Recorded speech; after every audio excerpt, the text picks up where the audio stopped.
Si les rencontres ciné-montagne peuvent avoir lieu, c'est en partie grâce à eux, les 50 bénévoles de l'événement. 2 heures avant le début des rencontres, c'est le briefing pour leur faire la visite des lieux et les informer des postes clés, de la billetterie à l'accueil en passant par la distribution des programmes. Chacun a son rôle. Il y en a qui, ça fait des années qu'ils viennent, ils ont 70 ans, 60 ans, il y a tous les âges et c'est chouette. Les plus gros enjeux, c'est de faire en sorte qu'il n'y ait pas de couac, que toute la soirée se déroule bien avec les films et surtout que chaque bénévole se sente bien, qu'il puisse profiter quand même de la soirée, de voir des films tout en donnant un coup de main et surtout qu'il ou elle ait envie de revenir l'année d'après. À 30 minutes du coup d'envoi, c'est aussi le briefing en régie. On peaufine les derniers détails avant d'allumer les caméras. J'ai 4 cadreurs à qui je peux communiquer en direct et je leur indique exactement ce qu'ils doivent faire, qui doivent aller filmer.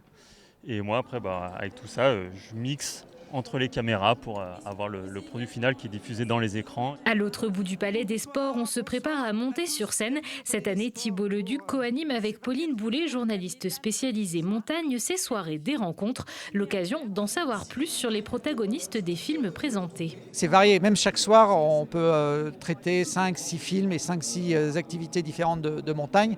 Donc ça demande pas mal de boulot en amont pour se renseigner sur les invités qui vont être présents, pour aussi récupérer des séquences d'images. On essaye d'enrichir chaque plateau avec des images supplémentaires que ce qu'on a pu voir dans les films projetés.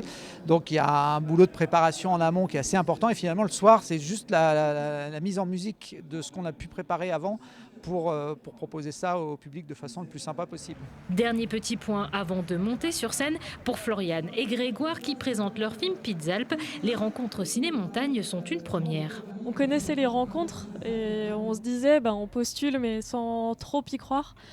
On n'avait rien à y perdre, mais voilà, on voulait tenter. Et quand on a eu la réponse positive, c'était génial. C'était vraiment un festival aussi qui, en termes de valeur, nous parlait quand même beaucoup. Enfin, si on pouvait projeter Pizzalp, on était vraiment contents aussi parce que dans l'état d'esprit du festival, c'était ce qu'on recherchait, je pense.